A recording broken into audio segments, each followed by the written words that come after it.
Bonjour à tous, dans la vidéo d'aujourd'hui, je vais vous lire quelques pages du livre Histoire de Lisette de Stephen King que je suis actuellement en train de relire comme vous pouvez voir. Je vais commencer par vous lire le résumé. Pendant 25 ans, Lisette a partagé les secrets et les angoisses de son mari.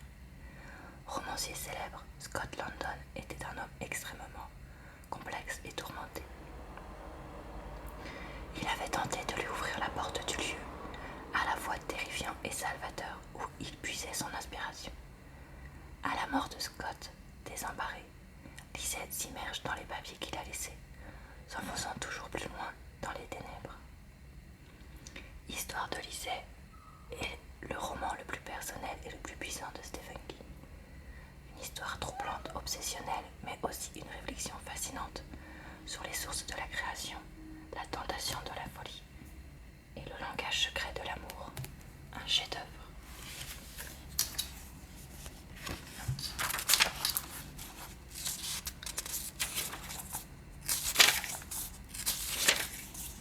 Première partie, Traquenard.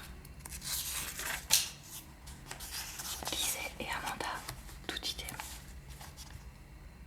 Autant dire que les épouses des écrivains célèbres sont invisibles au regard public, et nul ne le savait mieux que Lisette Landon.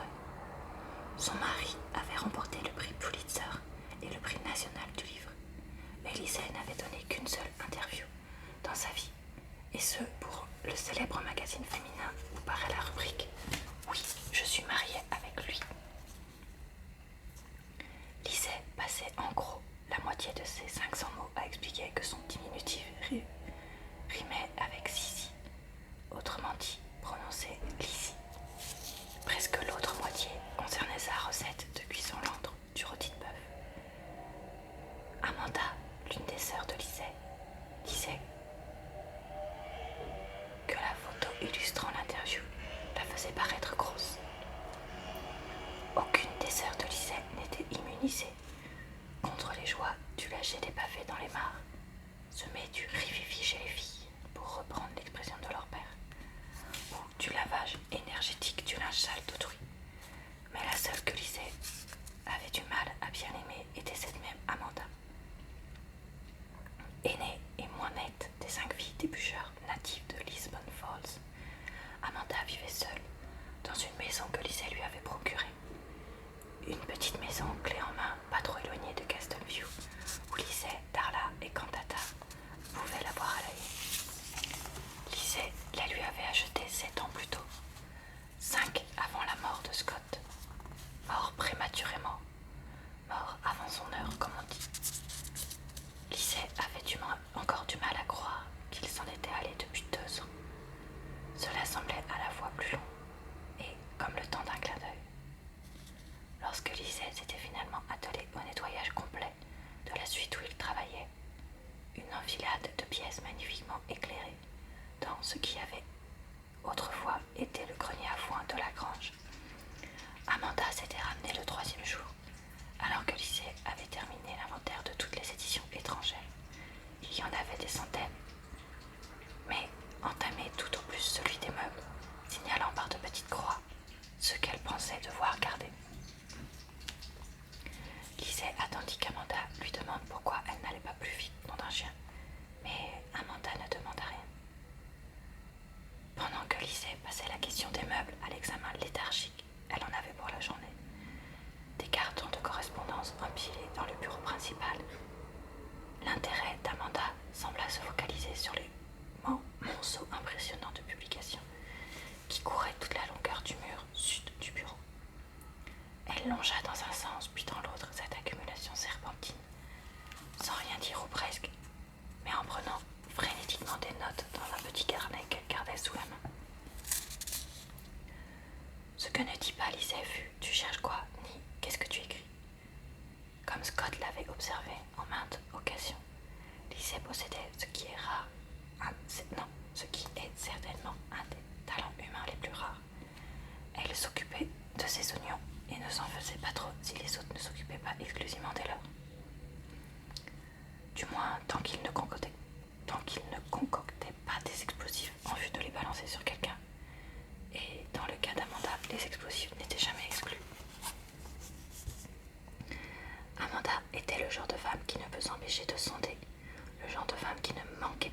1985, son mari avait mis cap au sud, quittant Rumford où ils avaient vécu jusque-là.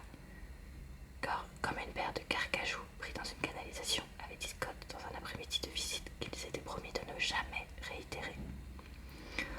En 1989, sa fille unique, nommée Intermezzo, Metzi en abrégé, avait mis cap au nord, direction le Canada, avec un routier au lot court à son bras. Une a volé vers le nord, une a volé vers le sud.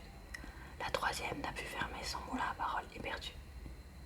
C'était sa version de la comptine que leur père leur chantait quand elles étaient petites, et celle des filles de Dandy Déboucheur, qui n'avait jamais pu fermer son moulin à paroles éperdu, était assurément Manda, plaquée d'abord par son mari, puis par sa propre vie. Pour difficile à aimer qu'était parfois Amanda, Lizzie ne tenait pas à la savoir seule à Rumford, ne lui faisait pas confiance pour rester seule autrement dit, et bien qu'elle n'en ait jamais parlé entre elles, Lizzie était sûre que Darla et Candy partageaient le même sentiment. Après en avoir discuté avec Scott, avait-elle déniché la petite maison modèle Cape Cod qui pouvait être ravelée pour la modique somme de 87 000 $, rubis sur l'ongle. Amanda avait bien vite emménagé à une distance commode pour qu'on l'ait à l'œil. À présent, Scott était mort et Lizzie s'était finalement attelée à la besogne de vider ses appartements de travail. À la mi-journée, le troisième jour, les éditions étrangères étaient emballées, la correspondance marquée et classée dans un semblant d'ordre, et Lizzie avait une bonne idée des meubles qui partaient et de ceux qui restaient. Alors, d'où venait ce sentiment d'en avoir fait si peu? Elle savait en commençant que ce n'était pas le genre de travail que tu peux expédier.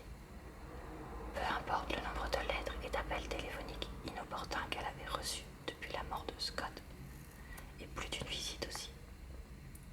Elle supposait qu'au final, tous ces gens qu'intéressaient les écrits posthumes de Scott obtiendraient ce qu'ils voulaient, mais pas avant qu'elle soit prête à leur donner. Il n'avait pas bien saisi ce point au départ. Il n'était pas au parfum, comme dirait l'autre. Désormais, elle estimait que la plupart d'entre eux l'étaient. Il existait quantité de mots pour désigner les affaires que Scott avait laissées derrière lui. Le seul qu'elle comprenait parfaitement était mémorable. Mais il y en avait un autre, amarrant quelque chose comme incunable ou incupable. C'était ça que voulaient tous les impatients, les fâcheux, les grincheux, les incupables de Scott. Lizzie se prit à les appeler les incubes. Ce qui domina, surtout après l'arrivée d'Amanda, fut le découragement, comme si Lizzie avait sous-estimé la besogne elle-même, ou surestimé follement sa capacité à la mener jusqu'à son inévitable conclusion. Meubles sauvés, entreposés au rez-de-chaussée de la grange, tapis roulés et scotchés, fourgon jaune de location dans l'allée, projetant son ombre sur la palissade, des planches séparant sa cour de celle de ses premiers voisins, les Calloway. Ah, et sans oublier le cœur triste de cette pièce, les 3 ordinateurs de bureau. Ils étaient 4 à l'origine, mais celui du coin souvenir n'était plus qu'un souvenir lui-même grâce à Lizzie en personne. Chacun plus récent et plus léger que le précédent. Mais même le plus récent était un gros modèle de bureau, et tous en état de marche. Ils étaient également protégés par mots de passe, et Lizzie ne savait rien de ces mots de passe. Elle n'avait jamais posé la question, et n'avait aucune idée du genre de déchets électroniques qui pouvaient dormir dans les disques durs de ses ordinateurs. Pense bête, poème, page érotique. Elle était sûre que Scott était connecté à Internet, mais n'avait pas la moindre idée des sites qu'il visitait. Amazon, The Drudge Report, les vies de Hank et William, Soumission et Domination, Maîtresse Cruella en son donjon. Pour ce dernier genre-là, elle avait tendance à penser que non, qu'elle aurait vu les factures, ou du moins les trous dans les relevés de compte mensuels du foyer. Sauf que bien entendu, tout ça c'était des conneries. Si Scott avait voulu lui dissimuler des dépenses de 1 000 $ par mois, il aurait pu le faire. Et ses mots de passe, le plus drôle, c'est qu'il lui avait peut-être dit elle oubliait ces choses-là, c'est tout. elle se rappela en son fort intérieur d'essayer son propre prénom. Peut-être une fois qu'Amanda serait rapatriée chez elle pour la journée, ce qui ne semblait pas près d'arriver. Lisette se renversa contre le fou, le dossier essouffla pour chasser ses cheveux de son front. À ce train-là, j'arriverai pas au manuscrit avant juillet, pensa-t-elle. Les incubes deviendraient fous s'ils voyaient le rythme auquel je me traîne. Surtout le dernier en date. Le dernier en date, il y avait 5 mois de cela, avait réussi à ne pas exploser, avait réussi à garder un ton tout à fait courtois, jusqu'à ce qu'elle ait commencé à se dire qu'il était peut-être différent des autres. Lisette lui avait expliqué par la suite, que la suite de bureau de Scott était inoccupée depuis quasiment 1 an et demi, mais qu'elle avait presque rassemblé l'énergie et la détermination d'y retourner, pour commencer le travail de nettoyage et de remise en ordre des lieux. Son visiteur était le professeur Joseph Hurluburly du département anglais de l'université de Pittsburgh. Pitt était l'alma mater de Scott, son université mère, et le cours de Hurluburly, Scott London et le mythe américain était extrêmement demandé et extrêmement suivi. Il y avait aussi 4 étudiants de 3e cycle cette année faisant leur thèse sur Scott London, de sorte que, conséquence inévitable sans doute, le guerrier incube en lui était monté au créneau quand Lisette s'était retranché derrière des formules aussi vagues que « le plus tôt sera le mieux » et à peu près certainement dans le courant de l'été. Mais Hurluburly n'avait vraiment commencé à se trahir qu'au moment où elle l'avait assuré qu'elle lui passerait un coup de fil quand la poussière serait retombée. Qu'elle ait partagé le lit d'un grand écrivain américain, dit-il, ne la qualifiait pas pour être son exécuteur testamentaire. Ce qui, dit-il, était un travail d'expert, et s'il comprenait bien, Madame London n'avait aucun diplôme universitaire. Il lui rappela le temps déjà écoulé depuis la mort de Scott London et les rumeurs grandissant. On racontait qu'il y avait des cartons pleins de fiction londonienne inédite, nouvelles, romans même. Ne pouvait-elle pas lui laisser accès au bureau, ne serait-ce qu'un petit moment? Le laisser prospecter un peu dans les classeurs des dossiers, des tiroirs de bureau, ne serait-ce que pour couper court aux plus extravagantes rumeurs. Elle pourrait rester avec lui tout le temps, bien sûr, cela allait de soi. Non, avait-elle dit en accompagnant le professeur Hurluburly à la porte. Je ne suis pas encore prête pour le moment. Passant outre les coups les plus bas du personnage, s'y efforçant du moins, parce qu'il était à l'évidence aussi marteau que ses semblables. Il l'avait simplement mieux caché, et un tout petit peu plus longtemps. Et quand je le saurai, je tiens à tout passer en revue, pas seulement les manuscrits. Mais elle avait incliné la tête avec sérieux. Tout idem. Je ne comprends pas ce que vous entendez par là. Bien sûr qu'il ne comprenait pas. Ça faisait partie du langage intime de son couple. Combien de fois Scott n'était-il pas rentré en coup de vent en lançant « Oh Élysée, je suis là ». Tout idem. Ce qui signifiait là, est-ce que tout va bien, est-ce que tout baigne.